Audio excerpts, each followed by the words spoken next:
Buenas tardes para todos. Bueno, para el cierre de este proceso de formación, digamos, de discusión que hemos tenido en torno a este tema de las fortificaciones y el papel de los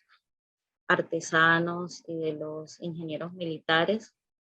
el día de hoy la idea es que podamos trabajar un poco cuál ha sido el aporte de los artesanos a la construcción de la ciudad. Una de las cosas que me parece importantes para comenzar esta reflexión es contarles que, bueno, este fue como un punto en común que encontramos a la hora de pensar el tema para este año. Y me parece una reflexión importante porque creo que a la ciudad le viene muy bien desde hace muchos años eh, todo ese proceso de tratar de construir cada vez más memorias inclusivas en una ciudad que, pues como todos sabemos, ha estado signada por las exclusiones. Entonces creo que estos espacios y estas rutas por la historia de Cartagena son una oportunidad también para reconocer esas otras memorias que muestran la complejidad de la vida social de nuestra ciudad. Y el caso de los artesanos, pues no es la excepción. Sobre todo porque estos sectores por muchísimo tiempo, digamos, estuvieron relegados o en un papel, digamos, no tan protagónico dentro de la historia de la ciudad. Y creo que lo que la historiografía de la ciudad ha venido haciendo, por lo menos en ya más de 20 años de trabajo, ha sido justamente hacer un poco de justicia con esas otras memorias de la ciudad y cómo al lado de los ingenieros militares, que indudablemente aportaron sus conocimientos, ¿verdad? Y toda una experticia en esta materia para la construcción de estas fortificaciones y de la ciudad misma, son importantes. No menos lo son los aportes que los artesanos han hecho a estos procesos de construcción de estas obras tan importantes para la ciudad. Así que por estas razones, en el día de hoy, entonces trabajaremos un poco el tema de los artesanos y sus aportes a la construcción de la ciudad. Algunos de los temas que trabajaremos fue la sociedad cartagenera en el siglo XVIII, el artesanado, quiénes eran, dónde trabajaban, el papel de los artesanos en las fortificaciones, los artesanos y la independencia y los oficios artesanales y la conservación del patrimonio. Y por supuesto un glosario también, compartir con ustedes un glosario de algunas de esos oficios. Como les venía mencionando, uno de los esfuerzos, digamos, académicos que más, digamos, esfuerzos ha tenido en estas últimas décadas ha sido el trabajo o la tarea de reconstruir y de aportar a la historia de la ciudad con aquellos seres anónimos, con aquellos seres que estuvieron excluidos de la historia por mucho tiempo.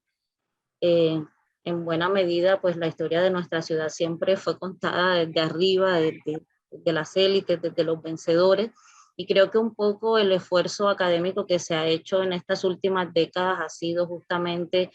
en también otorgarle un papel protagónico a otros seres humanos, seres comunes y corrientes, eh, o sectores populares, como muchos también le suelen llamar, y su importante papel en la construcción de la ciudad. Un poco justamente la idea de hacer este recorrido tiene que ver con que seamos capaces de justamente mostrar esa diversidad, mostrar esa complejidad social que era la Cartagena del siglo XVIII. Cuando hablamos de la Cartagena del siglo XVIII nos estamos refiriendo a un periodo que solemos llamarle como un periodo un periodo de bisagra, un periodo de la historia de la ciudad muy importante porque, bueno, como ya los estudiosos de este siglo lo han demostrado, el profesor Alfonso Múnera, profesor Sergio Solano, que quizás es una de las autoridades en este tema, del papel de los artesanos en la construcción de las fortificaciones, es justamente que el siglo XVIII va a ser un siglo muy importante porque va a ser un siglo en el que se van a desarrollar se van a desarrollar ciertos acontecimientos que van a permitir y van a favorecer justamente el surgimiento, pero sobre todo el protagonismo de estos sectores sociales, en especial de los artesanos.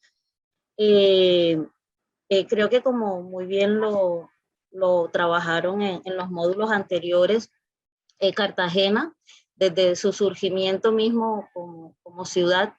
dentro del concierto de las ciudades hispanoamericanas, se convirtió muy pronto en un gran puerto importante de tráfico de mercaderías, de comercio, pero también de seres humanos, y eso le otorgó indudablemente un estatus muy importante. Era una ciudad que de alguna manera también era una ciudad de encuentro por donde circulaban no solo mercaderías, sino personas de diversos lugares del mundo. Eso también le dio, entre otras cosas, una importancia increíble porque por esta ciudad transitaba buena parte del oro y de la plata que venía del interior del territorio, incluso del que venía del Perú, y eso la convirtió en una ciudad, digamos, con una importancia dentro de las ciudades hispanoamericanas. Y eso también justificó en buena medida, como ya lo pudieron trabajar con el maestro Moisés Álvarez, la necesidad de que esta fuera también en ese sentido una ciudad, una plaza fuerte, una ciudad que pudiera resguardarse, ya que dada su importancia económica y estratégica, pues se vio amenazada justamente por las potencias europeas en distintos momentos de la historia, y eso llevó a que prontamente pues la corona tuviera que invertir pues grandes cantidades de dinero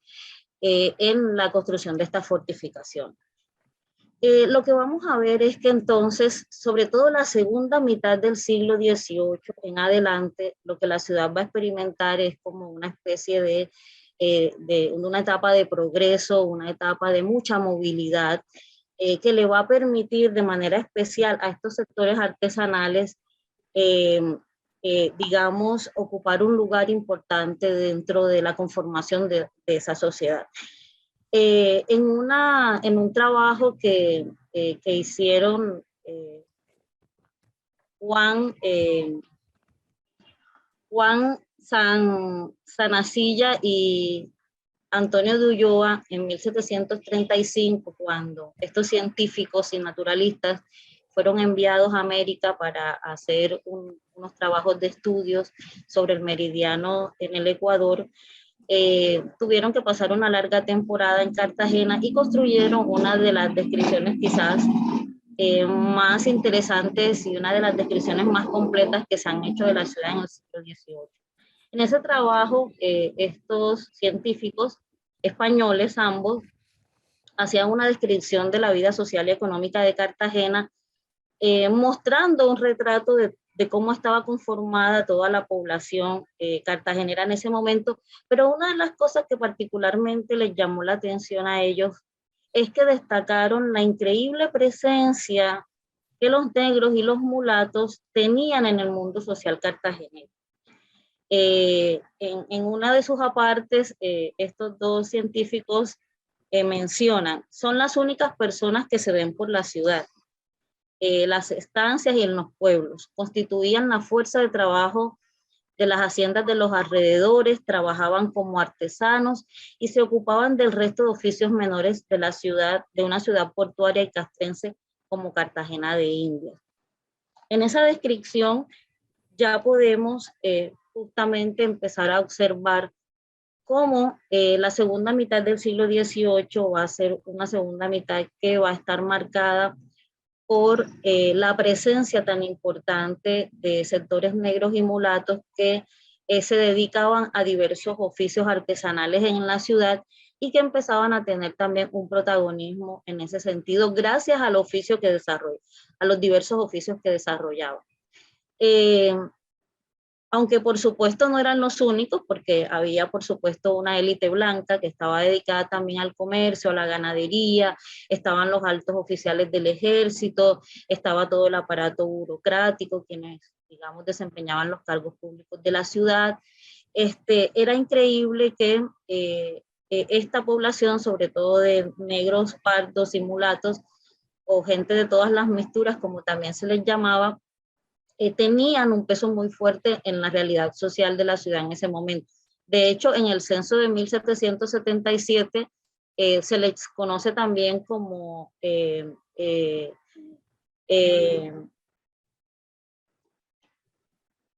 ay,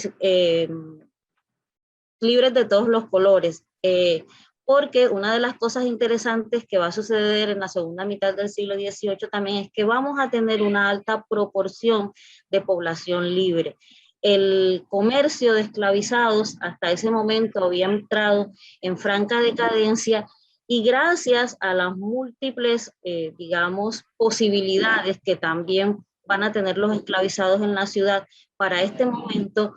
muchos de ellos van a poder acceder a la libertad gracias también a sus labores. Una situación muy particular que sucede en Cartagena es que como ya el comercio, el tráfico de esclavos empieza a decaer durante esta segunda mitad del siglo XVIII, van a haber muchas formas a través de las cuales los esclavizados van a acceder a la libertad. En Cartagena, de manera particular, vamos a tener los que se llamaron los esclavos a jornal, que eran esclavizados que tenían permiso de sus amos para trabajar en diferentes oficios en la ciudad. Esos esclavizados que tenían permiso para trabajar por parte de sus amos, podían, gracias a los trabajos que desempeñaban, ahorrar cierto número, cierta cantidad de dinero, por supuesto, por muchos años, para acceder a la libertad. Lo que nos va a mostrar justamente un panorama mucho más rico en la segunda mitad del siglo XVIII es que muchos de estos van a tener la posibilidad de comprar o de acceder a la libertad por diferentes caminos. Y eso va a hacer que, por supuesto, entonces, esta población sea una población, digamos, con una alta presencia y con una alta preponderancia en diversas actividades de la ciudad durante este periodo. Tanto que llegaron a considerarse en el censo de 1777 por lo menos el 68% de la población, es decir, un número bastante importante. La transmisión lo de Juan. ¿Perdón?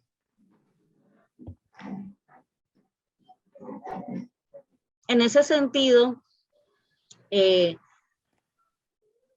varios de los trabajos y de los académicos que han venido, digamos, haciendo un trabajo importante sobre las fortificaciones, pero también sobre los artesanos y los ingenieros militares que participaron en la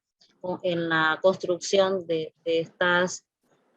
murallas y de todo este circuito fortificado de la ciudad.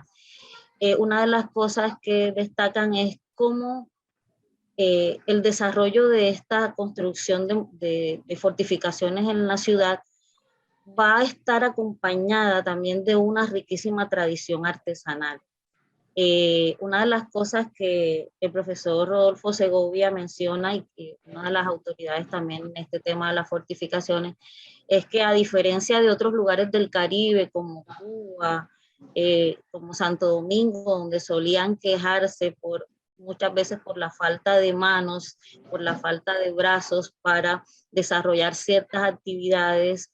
artesanales como la cantería, como la albañilería, como la herrería. No sucedía lo mismo en Cartagena, donde digamos, había casi siempre una mano de obra muy importante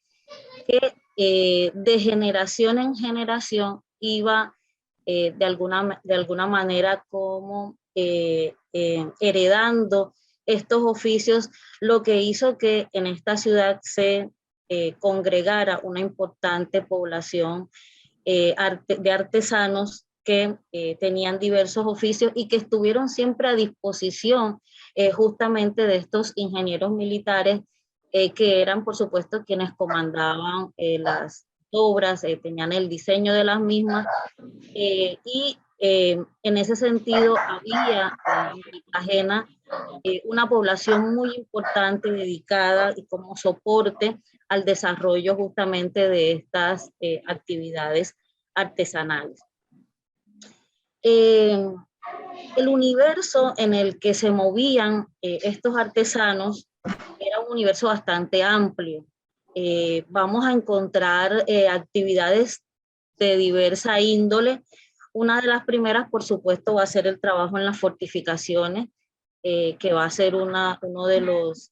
sectores en donde mayor población de artesanos se va a concentrar para el desarrollo de estas actividades que requería la construcción de las mismas.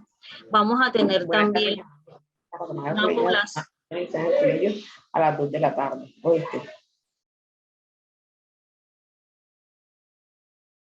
Vamos a tener una población de artesanos también muy importante que va a desarrollar sus propios talleres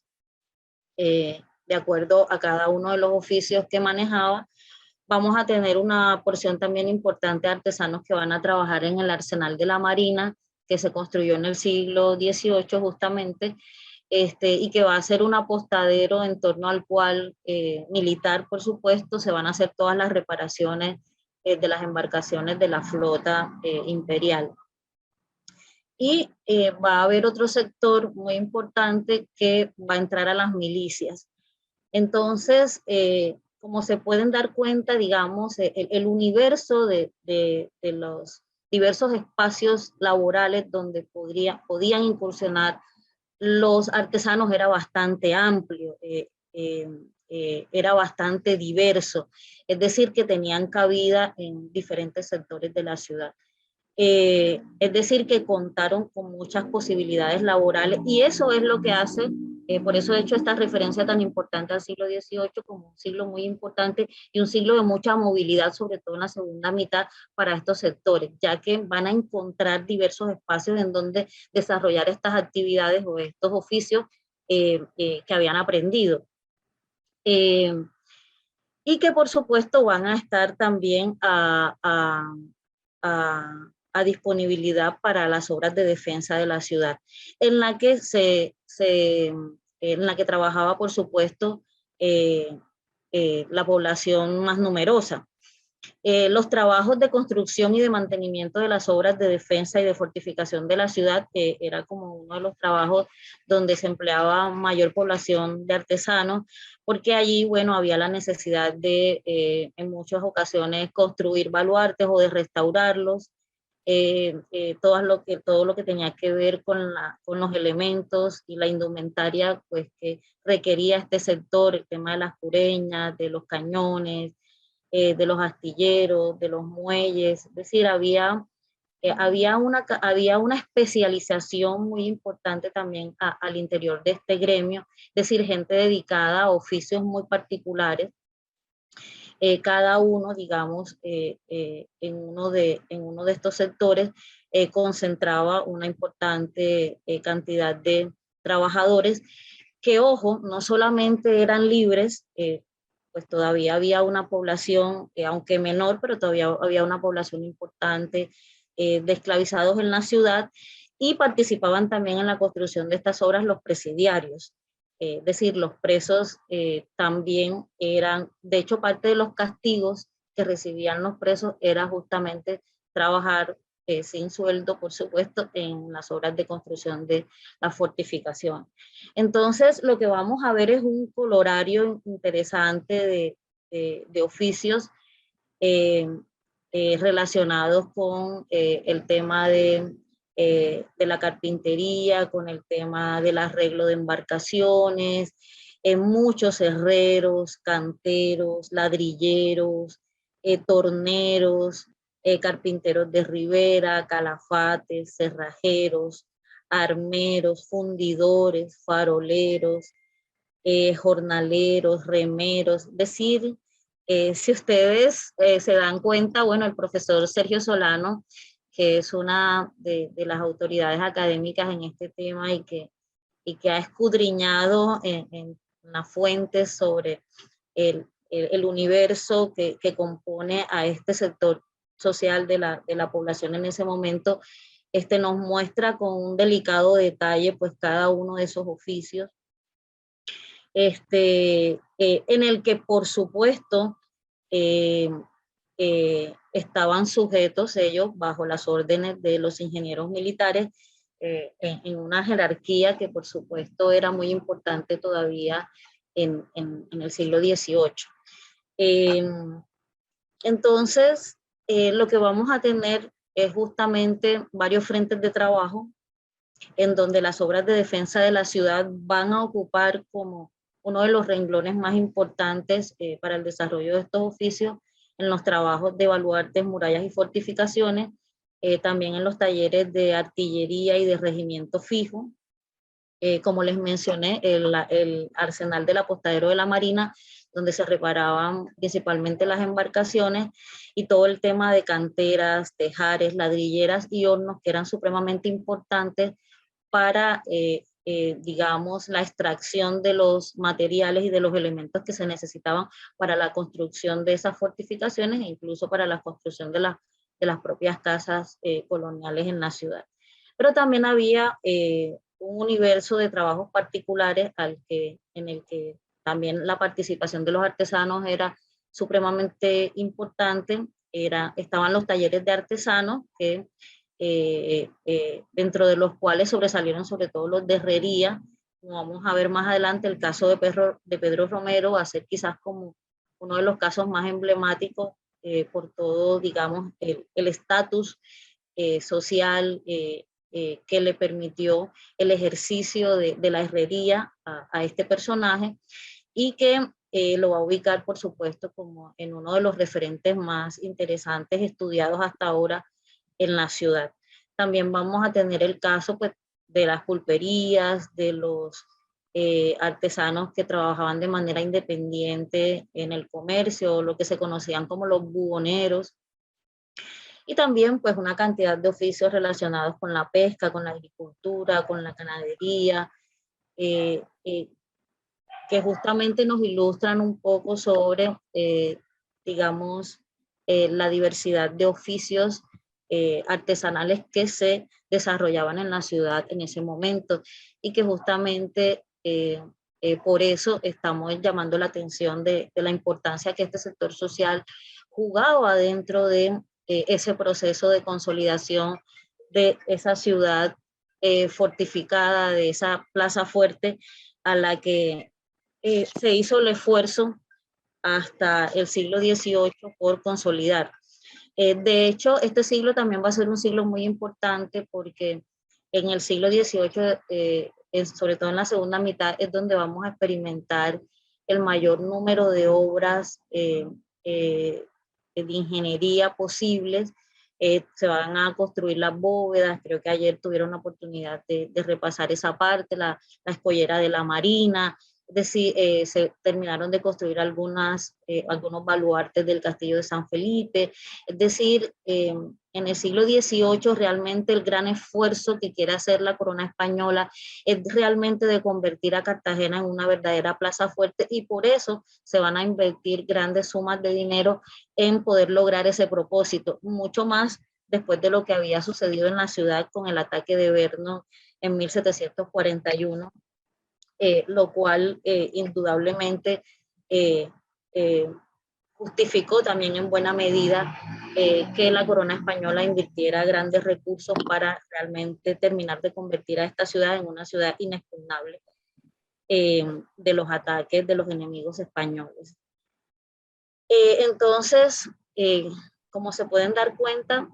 allí tenemos como un cuadro, como un panorama de cuáles eran esos oficios y cuáles estaban asociados a distintas actividades en la ciudad. En el caso de las fortificaciones, los que ya hemos mencionado: carpinteros, herreros, albañiles, canteros, torneros, armeros, carpinteros de ribera, faroleros, tejeros, alarifes, ladrilleros, cerrajeros, aserradores, fundidores, paileros, En el caso de, habían otros oficios artesanales que tenían más que ver con lo que el profesor Sergio Solano llama la apariencia física y el estatus, que eran esos artesanos que se dedicaban a la sastrería, que eran barberos, peluqueros, zapateros, plateros, eh, talabarteros, tintoreros, relojeros. Y por otro lado, estos que estaban más dedicados también al tema del comercio, en donde estaban los pulperos, los panaderos. Una cosa bien interesante que el profesor Solano muestra es que, por ejemplo, en el caso de las panaderías y de las pulperías, es como de los pocos casos en donde aparecen las mujeres también. Se sabe que hubo unas panaderías, que hubo alrededor de 19 panaderías en la ciudad en la segunda mitad del siglo XVIII y por lo menos 3 trabajaban mujeres en ellas. Lo mismo para el caso de las pulperías, donde también se tienen noticias que son como los únicos 2 casos de oficios artesanales que se realizaban en la ciudad, donde podemos ver como un poco la presencia de la mujer, ya que la mayoría de los oficios por lo general son referencias a, a labores masculinas, que están más asociados a los hombres. Entonces, este gran conjunto fortificado que hoy está erigido sobre la ciudad y que constituye parte de nuestro patrimonio material e inmaterial, porque yo creo que estos patrimonios se encuentran, estos patrimonios no están desligados, porque por supuesto hay un conocimiento muy importante para el desarrollo de estas apuestas. Muestra justamente esa tradición de artesanos que lograron un alto elevado de conocimientos y que justamente se convirtieron en constructores, también en protagonistas de que estos monumentos, pues que hoy son tan representativos de la ciudad, digamos, estén en pie, pero que además hacen parte justamente también de esa memoria social de la ciudad, digamos, por el protagonismo y por lo que significó la construcción de las mismas, pero también que el desarrollo de esos saberes se mantuviera en el tiempo. Y más adelante voy a mencionar sobre eso un poco más. Nos muestra justamente la importancia de destacar y de colocar a los artesanos en un lugar importante dentro de la memoria de todo este sistema fortificado de la ciudad, incluso de la construcción misma de las casas coloniales que vemos en el centro, en donde ellos realmente jugaron un papel no secundario, sino realmente un papel protagónico. Como les mencionaba hace un ratico, una de las obras del siglo XVIII en las que se va a requerir una importante mano de obra de artesano va a ser la construcción de la escollera de Boca Grande, que estuvo a cargo del ingeniero Antonio Arévalo, y que fue una de esas obras que demandó una importante movilización de personas para que se llevara a cabo, entre otras cosas por la complejidad de la obra. Se calcula, de acuerdo a los trabajos que se han hecho, el profesor Sergio Solano y el mismo Afonso Muner han mencionado, que nada más para la ejecución de esa obra por lo menos participaron unos 500 y 600 experimentados artesanos que fueron quienes realizaron las complicadas labores de construir esta muralla subterránea, esta escollera de la Marina, entre otras cosas porque, digamos, además de saber todo el oficio relacionado con la piedra y de todos los materiales que había que cimentar para poder hundirlos en el agua, se necesitaban también artesanos que tuvieran como la experticia en el buceo para poder construir bajo el agua este cordón, cordón de muralla subterráneo. Entonces, eso nos muestra incluso el grado de complejidad y de especialización que había también dentro del sector, dentro del gremio, y realmente la obra nos muestra no solo la cantidad de mano de obra que se necesitaba para la construcción de la misma, sino también el grado de especialización al que muchos de estos artesanos llegaron, y por eso no en vano, digamos, estamos hablando de este papel tan representativo y tan protagónico. Exponían incluso hasta su vida, ¿no? en la erección de estos muros, lo cual realmente denota como el sacrificio también que había en la construcción de estas obras de tanta importancia para la ciudad. Pero al lado de todos estos oficios que hemos estado mencionando, estaban también los insumos que se necesitaban, por supuesto, para digamos, para la construcción de estas edificaciones, de estas murallas, de estos sistemas de defensa, ya que incluso algunos de esos materiales en muchas ocasiones venían de España, sobre todo los que tenían que ver con objetos de hierro, el bronce y el acero, para la fabricación de cañones, morteros y de todo este arsenal de artillería que se necesitaba para poner a prueba estas fortificaciones. Pero también vamos a encontrar que en el caso de Cartagena hubo un periodo, sobre todo en este momento de gran esplendor y de gran expansión en el siglo XVIII, donde ya no solamente va a ser necesario que vengan importados estos materiales de España, sino que ya incluso, digamos, el gremio artesanal ha cogido tanta fuerza y tiene tanta experticia en el tema que ya se empiezan a montar talleres propios que van a permitir como justamente la elaboración de estos materiales de artillería que se necesitaban. En el caso de los herreros, nuevamente va a ser uno de esos casos bien particulares, y el de los fundidores, ya que muchos de ellos van a empezar a producir entonces todos estos materiales de hierro y acero que se necesitaban para la producción, digamos, para armar todo este sistema. Pero también vamos a encontrar que ya también muchos de estos talleres artesanales en Cartagena van incluso a producir también sus propias herramientas, como machetes, palas, picos, cerraduras, balas, implementos metálicos para las embarcaciones de mar. Los carpinteros van a empezar a fabricar también las cureñas, los carromatos para los cañones, y los mismos herreros van a colocar también sus propios herrajes. Las carretillas y los carretilleros también van a ser, por ejemplo, un sector muy importante, porque van a ser quienes van a movilizar todos esos materiales por las calles de la ciudad. Entonces, fíjense que lo que ya está pasando aquí es que ya no solamente va a haber una especialización de esos oficios que ellos desarrollan, sino que incluso ya van a encontrar también, van a empezar a fabricar los elementos necesarios para, digamos, artillar y para proveer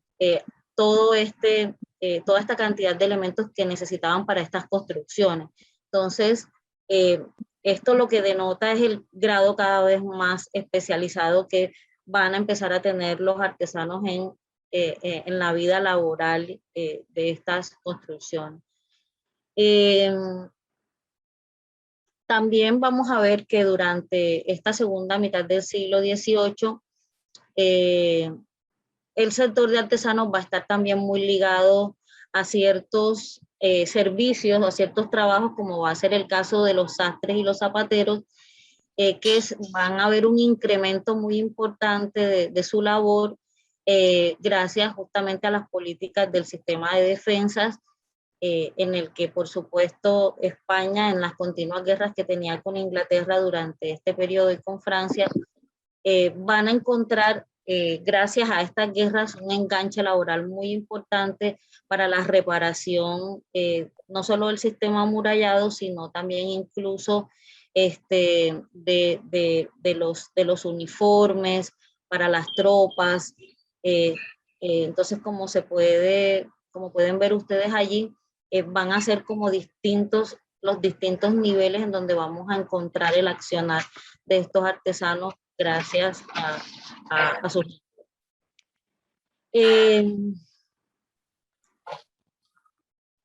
Lo otro tenía que ver, no solo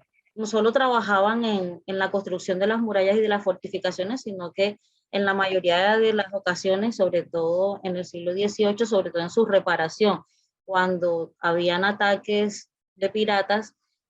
muchas de estas fortificaciones quedaban debilitadas, digamos, había necesidad de repararlas y muchos participaban justamente en la reparación de estos daños.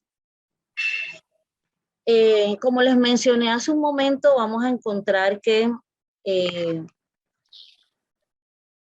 los canteros y el desarrollo de este oficio va a ser como uno de los pilares fundamentales del sector artesanal en la ciudad.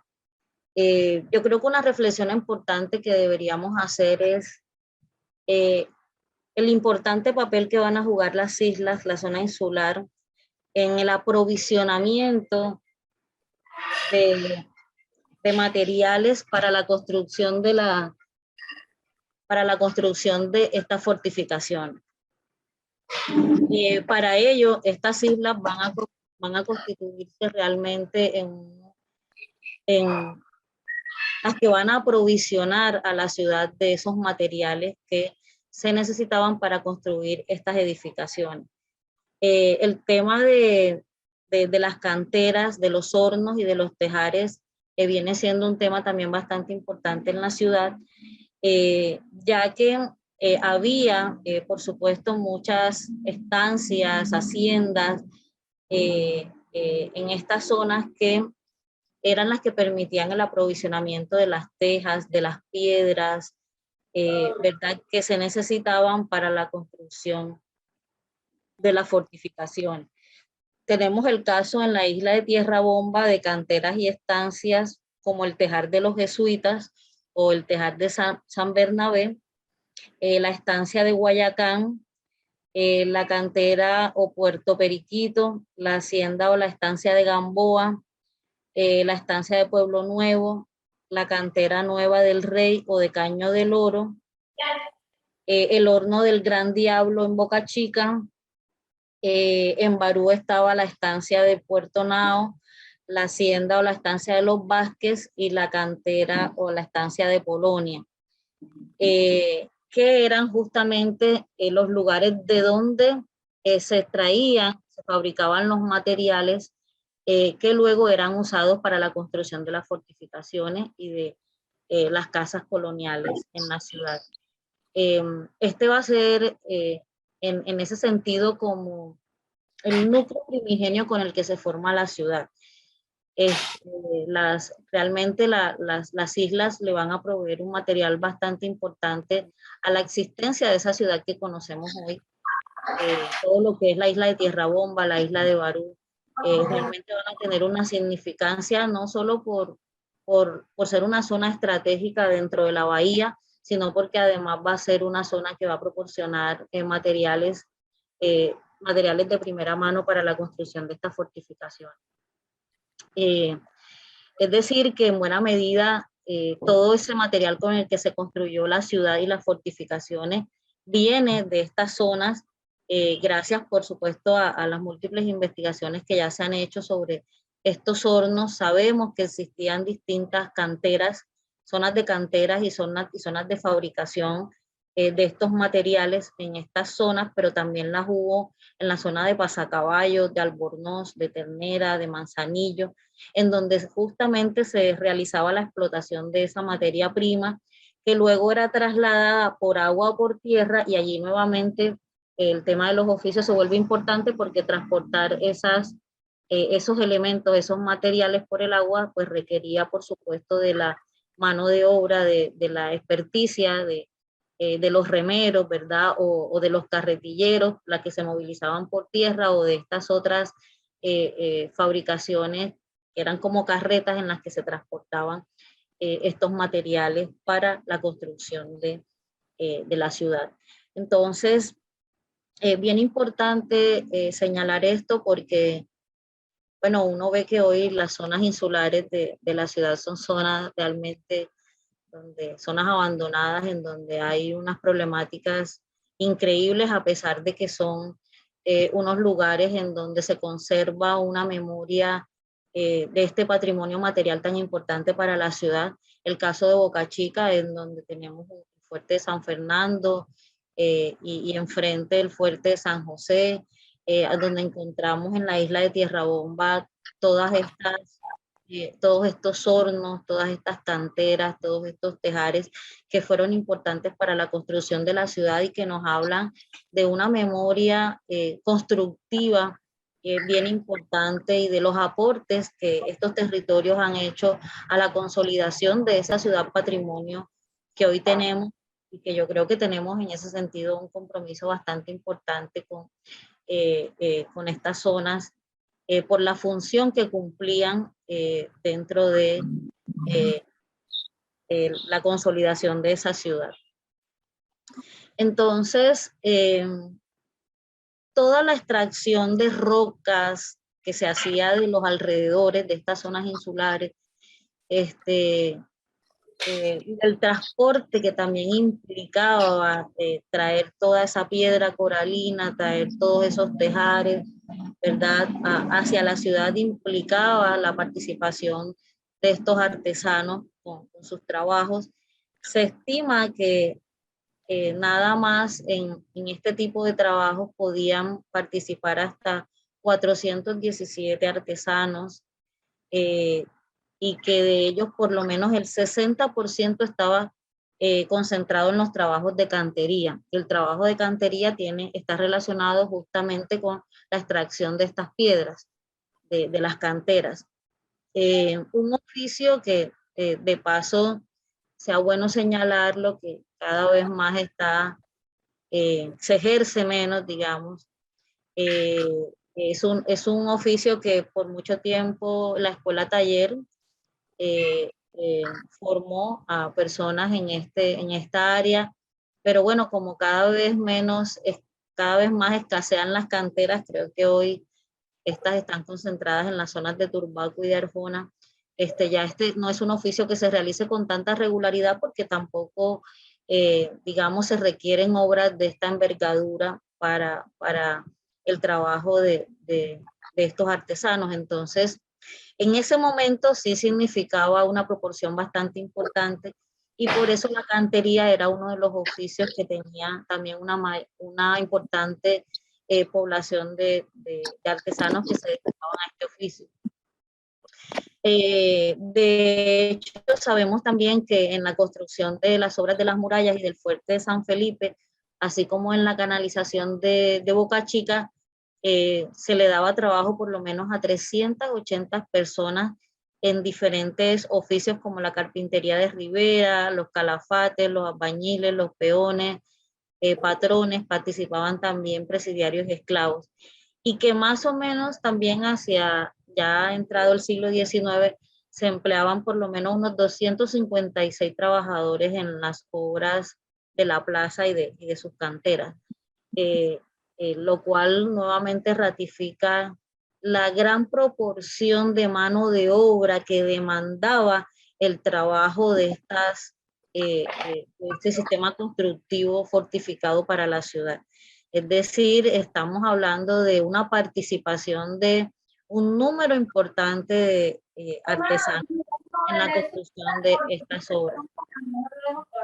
Yo no sé si ustedes han tenido la oportunidad en algún momento de hacer la ruta de los hornos, una ruta bien interesante. Se han identificado por lo menos unos 35, 38, si no estoy mal, en toda esta zona de Barú, de esta zona insular, Boca Chica, Tierra Bomba, en donde quedan restos, vestigios de lo que fueron estos antiguos hornos y lugares de fabricación de estos materiales que se necesitaban para la construcción de las murallas y de las fortificaciones. Estas canteras abastecían de piedras, pero también vamos a encontrar que la elaboración de cal, de ladrillos y de tejas era parte como de la tarea fundamental que se desarrollaban en estos lugares para la construcción de viviendas, de iglesias y de edificios públicos, porque no solo se usaban para la construcción de las murallas y las fortificaciones, sino que las viviendas y los iglesias y edificios públicos también hacían parte de las construcciones que hacían uso de estos elementos. También es importante mencionar que la fabricación, por ejemplo, de explosivos, de mechas, también, digamos, fue parte de las tareas que entonces emprendían por ese entonces los artesanos, y digamos el tratamiento de productos como el salitre, el azufre, que eran elementos con los que se elaboraba la pólvora, van a ser también objeto, por supuesto, de explotación y de tratamiento por parte de estos artesanos. Hoy tenemos una ruta de los hornos en Cartagena, como les había mencionado, donde se han identificado varios de estos puntos en donde se fabricaban estos elementos tan importantes para la construcción de la ciudad. Se estima alrededor de 38, que son, por supuesto, una base importante de ese patrimonio militar de la ciudad. Además de todas las murallas, castillos y baterías que existían, los hornos también están allí como una representación, una muestra valiosa, importante de lo que significaba todo el proceso constructivo de la ciudad. La mayoría de estas canteras también tenían un elemento en común, y era que eran muy cercanas a los cuerpos de agua. ¿Sí? El caso de la isla de Barú y de Tierra Bomba, que eran las que concentraban el mayor número de hornos, pero también se hacían en menor escala en las haciendas, estancias y campamentos que funcionaban en las zonas aledañas a la ciudad. En el caso de Barú, Tierra Bomba y Boca Chica, sobresalen los hornos gemelos y las albergas que hoy perduran en las casas, en los patios, en las calles de la comunidad de Caño del Oro. En Boca Chica se encuentra ubicado como uno de los hornos más importantes de la colonia, que es llamado el horno del Gran Diablo, y la cantera vieja del Rey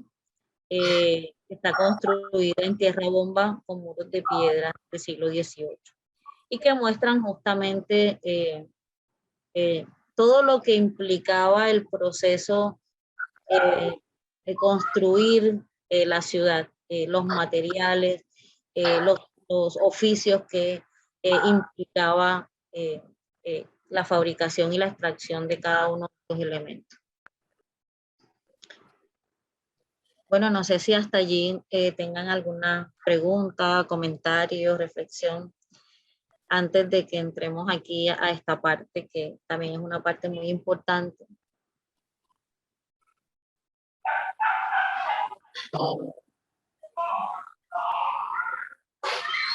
Bien, como les he venido mencionando, hemos podido como hacer un recorrido por esa memoria del trabajo artesanal en la ciudad. Sí, el señor Luis Eduardo. Gracias, Lorena, muy amable. Pues de verdad, más que una pregunta, sí una reflexión en torno a toda esta maravillosa explicación. De verdad, pues que no en el rol de uno como docente, porque evidentemente al abordar estos temas, pues es muy común que se susciten muchas preguntas de este tipo, pero en el rol de ciudadano común y corriente, como cartagenero, al recorrer todas estas fortificaciones, al mirar todos estos baluartes, todas las murallas, en fin, a veces uno deja de lado el papel, uno ve la obra en sí, mas no de pronto interioriza la forma como esas obras fueron construidas. Entonces siempre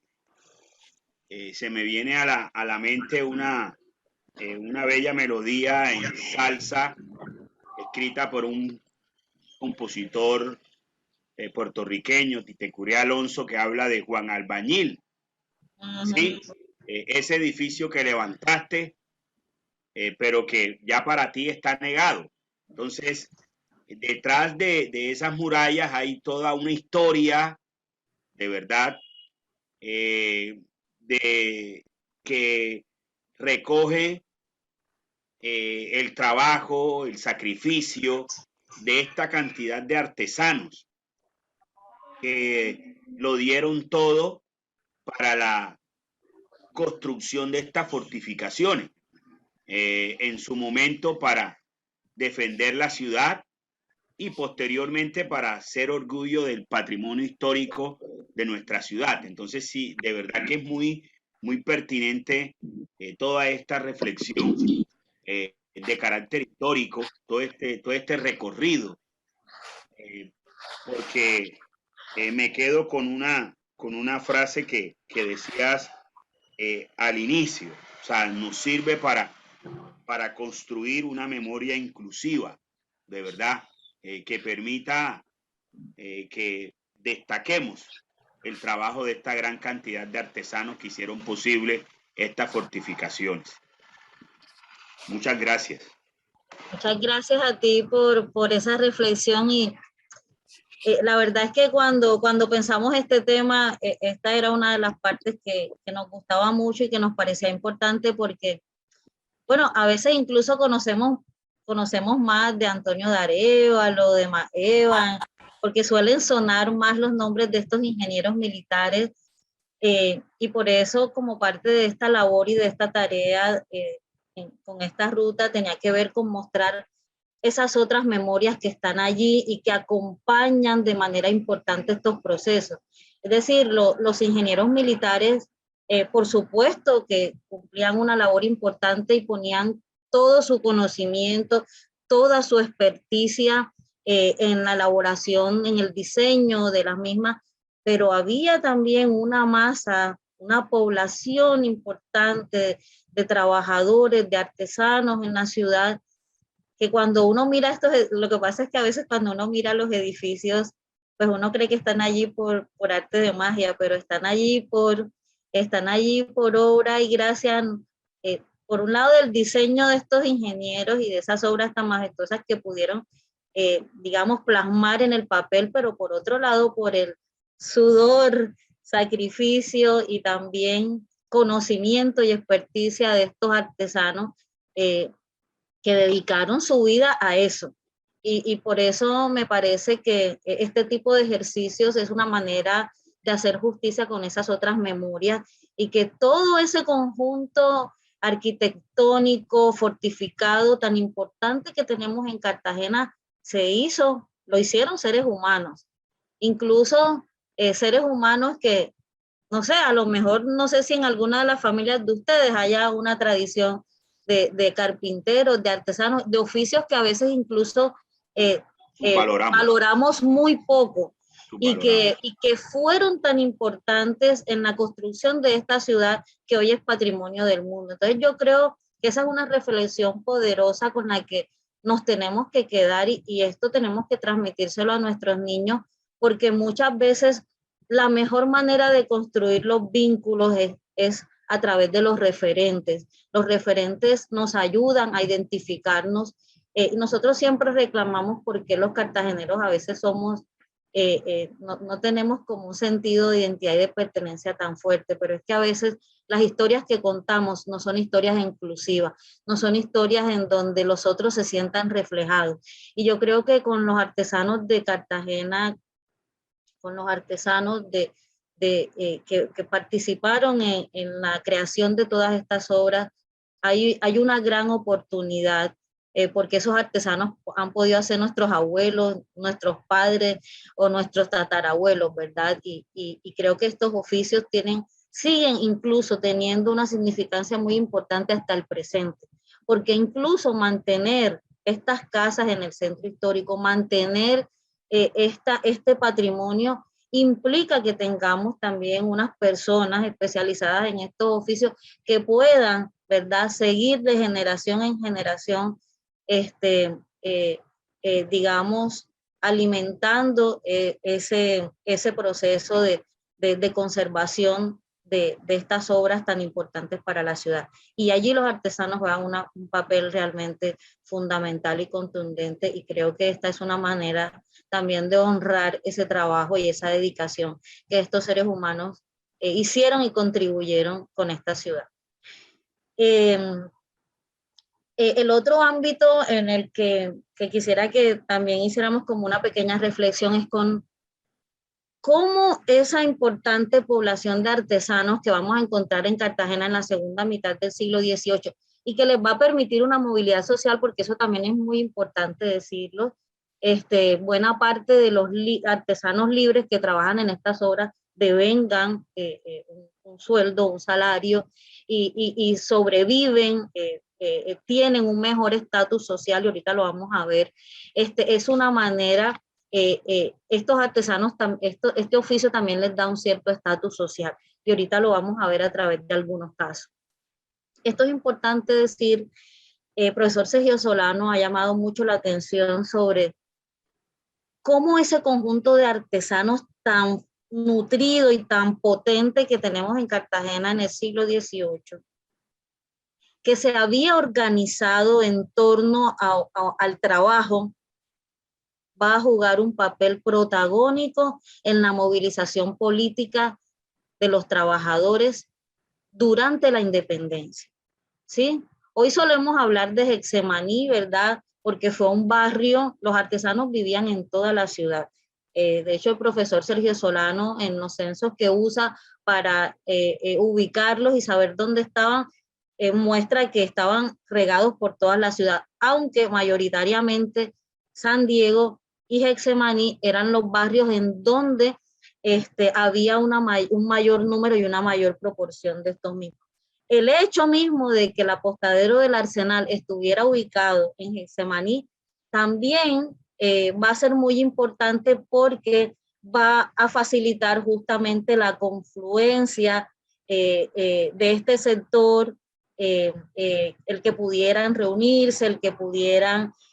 ¿verdad?, organizarse, no solo en torno a sus trabajos, sino también incluso ya como sector, aunque todavía no se constituyen como gremios en este momento, sí empiezan unos lazos de solidaridad, unos lazos empáticos, incluso por su condición, porque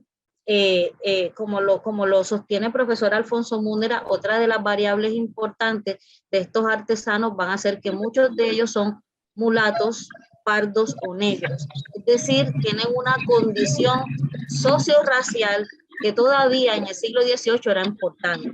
Acuérdense que el color de la piel era un marcador de distinción en la sociedad colonial. Y por supuesto, los artesanos también estuvieron atravesados por estos factores. Es lo que sostiene un poco el profesor Alfonso Múnera en su trabajo.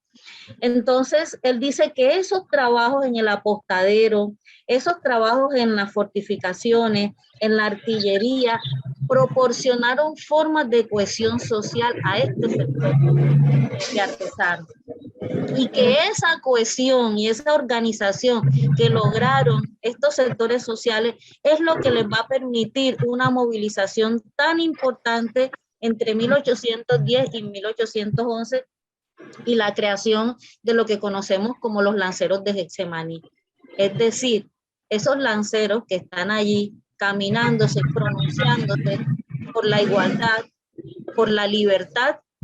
son estos mismos artesanos que están poniendo su mano de obra para la construcción de esta ciudad, pero que al mismo tiempo también van luego a levantar la voz para tener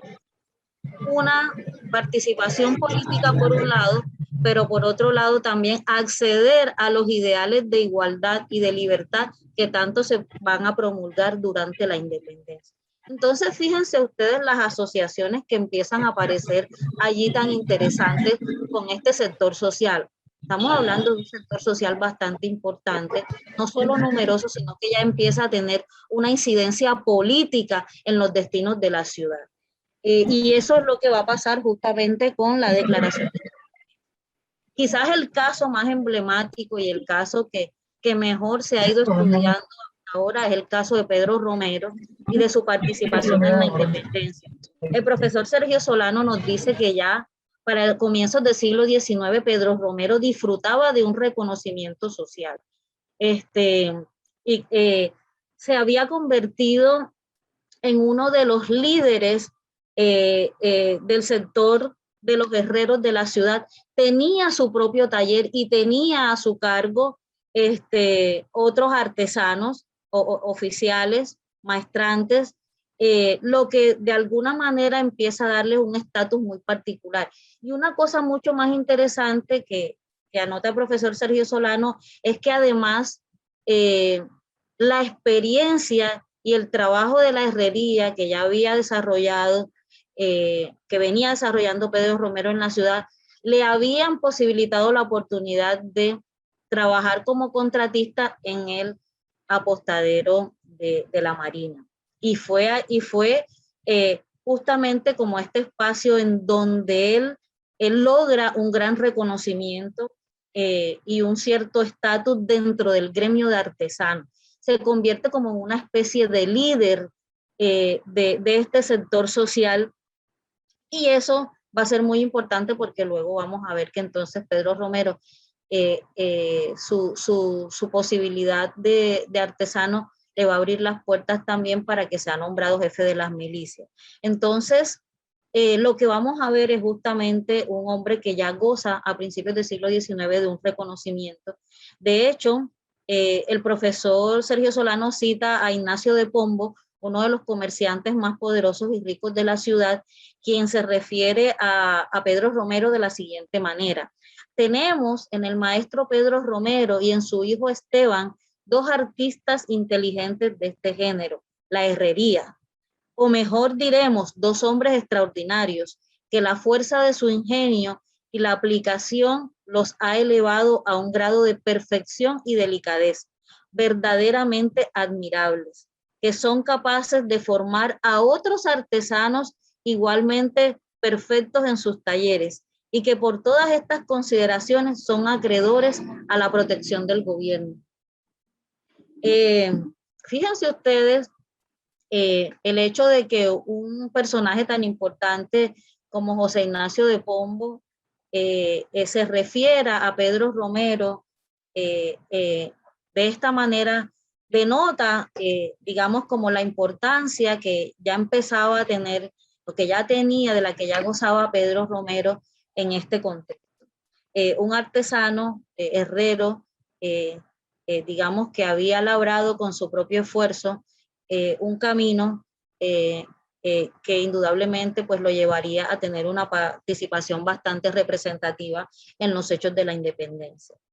Lo que vamos a ver entonces es que el 11 de noviembre, Pedro Romero, al frente de los lanceros de Getsemaní y el resto del pueblo de ese barrio, asalta el almacén de armas y, armados con lanzas, fusiles y puñales, sus hombres irrumpen en el salón en donde se encontraba la junta de ese momento, exigiendo la declaratoria de la independencia absoluta de Cartagena, al mismo tiempo que en las milicias de Pardo los oficiales fueran pardos. Fíjense ustedes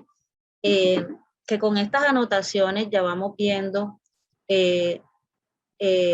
nivel, de alguna manera, de conciencia que ya ciertos sectores artesanales de la ciudad empezaban a tener para este momento,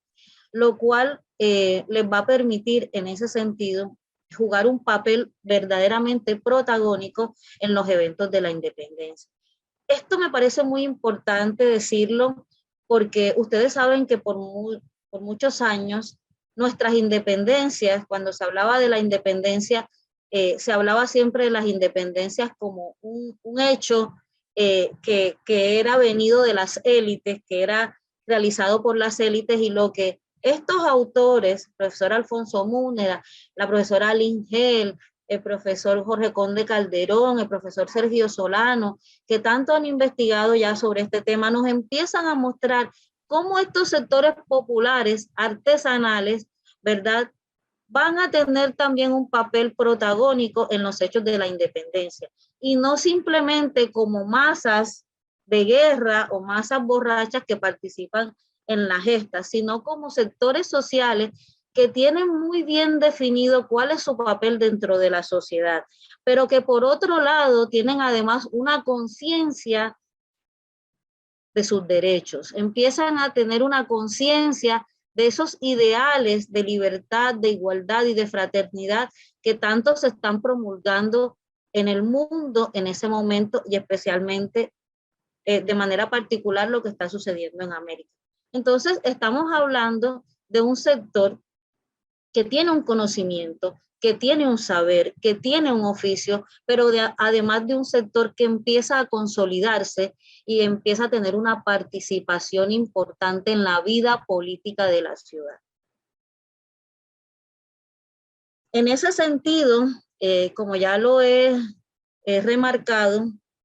este va a ser, por eso el siglo XVIII me parece un siglo de bisagra, un siglo de transición tan importante, porque le va a permitir a estos sectores movilidad social. Casi nunca los nombramos, casi nunca sabemos quiénes son, a excepción de Pedro Romero, que ya lo conocemos más, pero también hubo otros, y me parece importante nombrarlos porque hace parte también de esa memoria de reconocimiento con estos seres humanos, con estos personajes que tanto le aportaron a la ciudad. Tenemos el caso de Casimiro José Antonio Jinete, quien fue maestro de pintura de condición parda. A los 13 años ingresó a las milicias y llegó a ser capitán de la compañía de milicias pardas. Tenía un taller en Santa Catalina en donde se ubicaban los artesanos más aventajados de Cartagena. Una cosa muy particular que pasaba con los artesanos era que si ellos trabajaban, por ejemplo, en el apostadero de la Marina, eran carpinteros o calafates, por ejemplo, tenían fuero militar por el hecho de trabajar en una institución militar, porque el apostadero era una institución militar. Entonces, muchos de ellos encontraron también, a través de su oficio artesanal, el camino también para ingresar muchas veces a las milicias. Tenemos el caso también de Pedro Medrano, un maestro carpintero de Rivera, que hizo parte del batallón de patriotas y fue representante al Congreso de las Provincias Unidas. Tenemos el caso de Cecilio Rojas, un pardo que realizaba el oficio de la platería, de la plata, y era pulpero también. Fue constituyente por Monpós en la Constitución de Cartagena en 1812 y fue comandante del 2º Batallón de Guardia Nacional. Tenemos el caso de Nicolás Delfín, que trabajaba como mozo de calafate en el Arsenal de la Marina, también carpintero de Rivera. Hasta octubre de 1811 fue comandante también del Batallón de los Lanceros. Fíjense ustedes cómo empiezan a aparecer cada vez más nombres, figuras dentro de este sector que tenían una representatividad bastante importante. Tenemos el caso de Silvestre Paredes, un oficial del Batallón de Pardos Libres, que participó en la convención que redactó la Constitución de 1812. Entonces, fíjense que estamos hablando de un sector que ya para entrar al siglo XIX va a tener no solo un oficio importante que realiza, sino que va a tener también una participación en la vida política de la ciudad. En ese sentido, también quería mencionar que estos oficios les van a permitir a ellos un reconocimiento no solo laboral, sino también un reconocimiento, un reconocimiento y un cierto estatus social en la ciudad. Y eso va a ser muy importante en una sociedad como esta, que todavía es una ciudad que está empezando a hacer un tránsito de la vida colonial a la vida republicana. El hecho de que Pedro Romero esté reclamando o esté pidiendo ya para estos años que su hijo pudiera ser dispensado para poder estudiar Derecho, nos muestra que era un sector que tenía también unas aspiraciones y que en ese sentido estos ideales de libertad y de igualdad que se estaban promulgando en este contexto son apropiados por ellos y empiezan en ese sentido una reclamación por acceder a esos espacios de representatividad, por acceder a la educación. Ustedes saben que durante el periodo colonial la educación estaba reservada para las élites. Los negros, mulatos, indígenas no tenían derecho a educarse. Por eso, uno de los elementos también importantes que van a llamar la atención en la Constitución de 1812 por parte de estos sectores artesanales es la posibilidad de que sus hijos puedan educarse, puedan estudiar medicina, puedan estudiar derecho, puedan ejercer otras profesiones que hasta ese momento les estaba negada. Y otra cosa que es importante mencionar es que indudablemente ya para el siglo XIX, para el tránsito del siglo XVIII al siglo XIX, vamos a ver a un sector artesanal que empieza a gozar de una cierta prestancia pública por las labores que realizaban.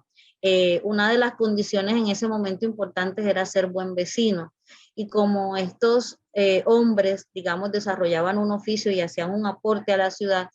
se convertían de esta manera en lo que se consideraba en ese momento un buen vecino.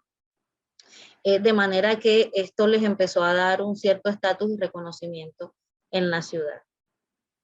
Lo otro que quiero mencionar es que esos oficios artesanales siguen siendo importantes hoy en la conservación de nuestro patrimonio. La Sociedad de Mejoras Públicas por muchísimos años estuvo a cargo del cuidado, de la conservación de estos bienes, y hoy en día la Escuela Taller Cartagena de Indias es una escuela que prepara a jóvenes cartageneros digamos, en el aprendizaje de estos oficios, especialmente pintura, carpintería, albañilería, que son de alguna manera oficios que garantizan, ¿verdad?, que estos saberes, que todas esas técnicas que usaban estos maestros artesanos sobrevivan en el tiempo, y que las nuevas generaciones que se forman en estos oficios puedan de esta manera seguir contribuyendo con la conservación de este patrimonio. Y hay varias instituciones en la ciudad que colaboran con esta tarea. El Grupo Conservar, que también tiene en ese sentido personas dedicadas al tema de la conservación de bienes patrimoniales en la ciudad, son algunos ejemplos de esas entidades que, digamos, hacen un esfuerzo hasta el presente por, digamos, formar y tener un personal importante que se encarga justamente de la conservación de estos bienes patrimoniales de la ciudad. Y bueno, para un poco también compartir con ustedes como este glosario de palabras que hemos ido como mencionando, de estos oficios, sobre todo oficios que se desarrollaban durante este periodo. Vamos a tener el aguador, que era el que se encarga, o aguatero también se le llamaba, de la recolección y el reparto de agua. y que por lo general usaba herramientas como barriles, múcuras, troncos de bambú, asno o mulas para el transporte del agua en la ciudad. Tenemos los alarifes, quienes tenían conocimientos de arquitectura y proyectaban y dirigían edificaciones civiles, religiosas y militares. Eran muy cercanos a esta actividad los albañiles mayores, los carpinteros, los ornamentadores, los aparejadores y los canteros, que estaban bastante relacionados con estos oficios hoy patrimoniales. Tenemos el aparejador, que era un arquitecto oficial encargado de sacar las plantillas de la cantería. Tenemos el arcabucero, que era el fabricante de arcabuces o armas de fuego. Tenemos el armero, que era esos que se dedicaban a la fabricación de las armas. El arriero, el que con bestia, caballos, bueyes o mulas transportaba carga y pasajeros. Tenemos el barbero, que además de cortar barbas y arreglar pelucas, también efectúa como recurso médico las sangrías, la aplicación de ventosas y la extracción de muelas. Teníamos también la batioja, que es estos que realizaban estos trabajos a través de golpes de mazo para labrar ciertos metales y reducirlos a planchas más delgadas. Tenemos también lo que se llamaban los blanqueadores, que eran los que pintaban con cal las paredes de las construcciones. El buhonero, que eran los vendedores de mercancías en las calles o en el mercado.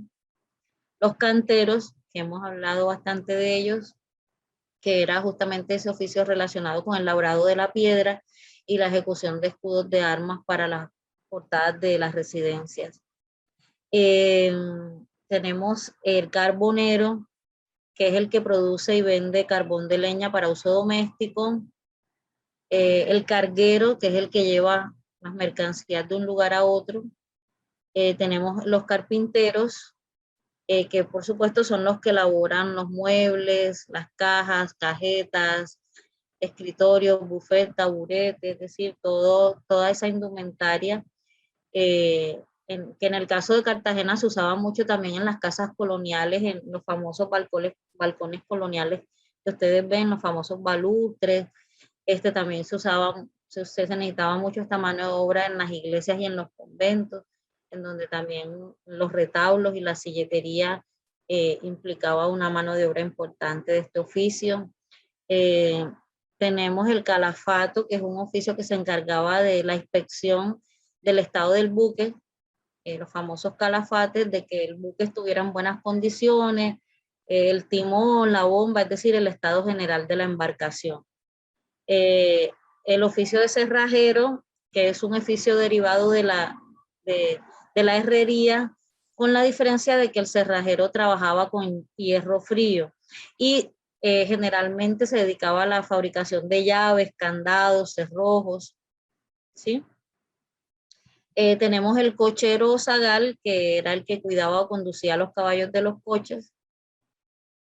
El fundidor, que es el que tiene, por supuesto, tenía la ocupación de fundir metales y derretirlos para darle forma, sobre todo fundidores de oro, plata, hierro, cobre y de artillería.